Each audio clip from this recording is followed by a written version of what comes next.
بسم اللہ الرحمن الرحیم۔ آج جس کے ہاں 4 بیٹیاں پیدا ہو جاتی ہیں اس کی نیند اڑ جاتی ہے۔ ایک تو یہ کہ اچھے رشتے میسر آنا مشکل، دوسرا مرحلہ بیٹوں کی طرف سے، بیٹے والوں کی طرف سے ایک لمبی فہرست ہوتی ہے کہ ہمیں یہ دیا جائے۔ بعض لوگ بولتے نہیں لیکن وہ کنائے میں، اشارے میں بتا دیتے ہیں، اور اگر ان کی ڈیمانڈ پوری نہ کی جائے یا ان کی جو توقعات ہیں ان کو نہ سمجھا جائے تو بیٹی سسرال میں جا کے سکھ کی زندگی نہیں گزار سکتی۔ اور معاشرے کا کتنا کمینہ شخص ہے وہ جو کسی کی بیٹی کو اس لیے تنگ کرتا ہے کہ وہ جہیز نہیں لے کے آئی، یا وہ اس کی خواہش کے مطابق، اس کی توقع کے مطابق جہیز نہیں لائی۔ شریعت اسلامیہ نے تو نکاح کو آسان قرار دیا، اور یہ جو ہم اتنی لمبی چوڑی باراتیں لے کر کے چلے جاتے ہیں بیٹی والوں کے گھر میں، تو اسلام میں تو اس کا ایسا کوئی تصور نہیں ہے۔ 500 600 لوگ بیٹی والوں کے ہاں چلے جاتے ہیں، اور جس طرح کسی محاذ پہ جا رہے ہیں۔ نکاح فی المساجد کا رواج اگر ڈالا جائے تو ہماری زندگیاں سوکھی ہو جاتی۔ یہ جو مروج سلسلہ ہے اس سے غریب لوگ تو پریشان ہیں ہی، امیر لوگ بھی سکھ میں نہیں ہیں۔ آج 1 کروڑ روپیہ شادی پہ خرچ آ رہا ہے، اور جس کی 4 بیٹیاں ہیں وہ ساری زندگی اسی کام میں ہی لگا رہتا ہے۔ اور غریبوں کی زندگی تو اجیرن ہے۔ غریب کی بیٹیاں سگڑ ہیں، سمجھدار ہیں، سنجیدہ و متین ہیں، پڑھی لکھی ہیں، خوبصورت ہیں، لیکن ان کے رشتے قبول اس لیے نہیں کیے جا رہے کہ ان کے پاس دینے کے لیے کچھ نہیں ہے۔ اور اب ایک سلسلہ چلا جہیز فنڈ کا اور اجتماعی شادیوں کا، تو شاید کسی کے لیے اس میں تسکین ہو، لیکن میں تو ایک مرتبہ ایسی تقریب میں گیا ہوں تو دکھی ہو کے آیا ہوں۔ ہر شخص کا اپنا مزاج ہوتا ہے، مختلف تنظیمات، مختلف لوگ غریب بچیوں کی اجتماعی شادیاں کر رہے ہیں۔ تو میں ایک تقریب میں مجھے کھینچ کے کچھ لوگ لے گئے۔ میں نے کہا مجھے تجربہ تو نہیں ہے، لیکن مجھے لگتا ہے کہ میرے لیے تکلیف کا سامان ہوگا، اور دوست جس مقصد کے لیے مجھے لے کے جا رہے ہیں تو ان کا مقصد بھی پورا نہیں ہوگا۔ ایسا ہی ہوا۔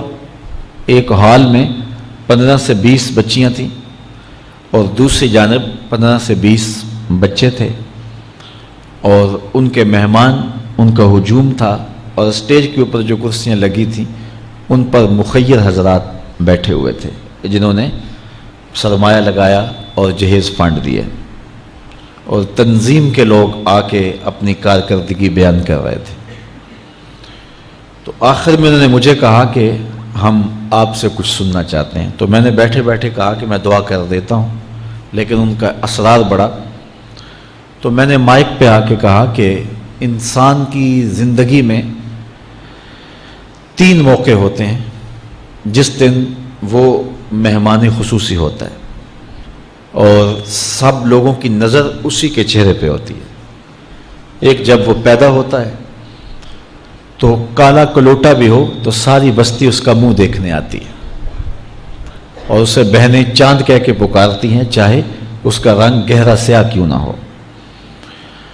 دوسرا موقع انسان پر اس وقت آتا ہے جب وہ دولہا بنتا ہے، تو سارے لوگ اسی کو دیکھتے ہیں، اور وہ نگاہوں کا مرکز ہوتا ہے، اور چیف گیسٹ وہی ہوتا ہے۔ اور تیسرا وقت اس کے اوپر تب آتا ہے جب وہ چٹا لٹھے کا لباس پہنتا ہے، تو سارا شہر اس کا منہ دیکھنے آتا ہے۔ تو میں نے کہا ان غریب لوگوں سے آج تم نے یہ حق بھی چھین لیا. آج مخیر حضرات کو اوپر بٹھایا اور ان کو نیچے بٹھایا ہوا ہے اس لیے کہ یہ غریب ہیں، اور کسی کے چہرے کے اوپر میں نے کہا خوشی کے آثار نہیں نظر آ رہے، اداسیاں ہیں، اور اتنے لوگوں کو ان کی غربت کا گواہ بنا رہے. ایک دم سکوت طاری ہو گیا حال پر، چونکہ مجھ سے وہ کچھ ایسی باتیں سننا چاہ رہے تھے جس سے ان کو داد ملتی.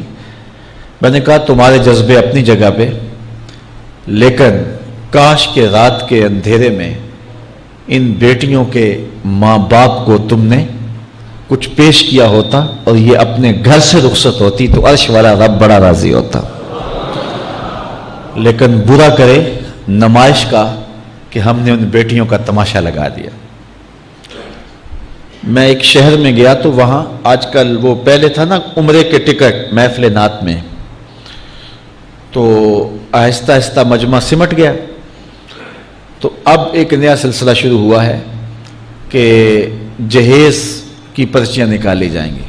تو اسی سال آپ کے قرب میں ایک جگہ 10 کے 15 جہیز فنڈ تھے، تو مجھے خطاب کرنے کے لیے انہوں نے کہا، تو بڑے شوق سے منتظم محفل نے بتایا کہ 15 بچیوں کا جہیز بھی نکالا جائے گا، اور اس پردے کے پیچھے ہزاروں بچیاں بیٹھی ہوئی ہیں.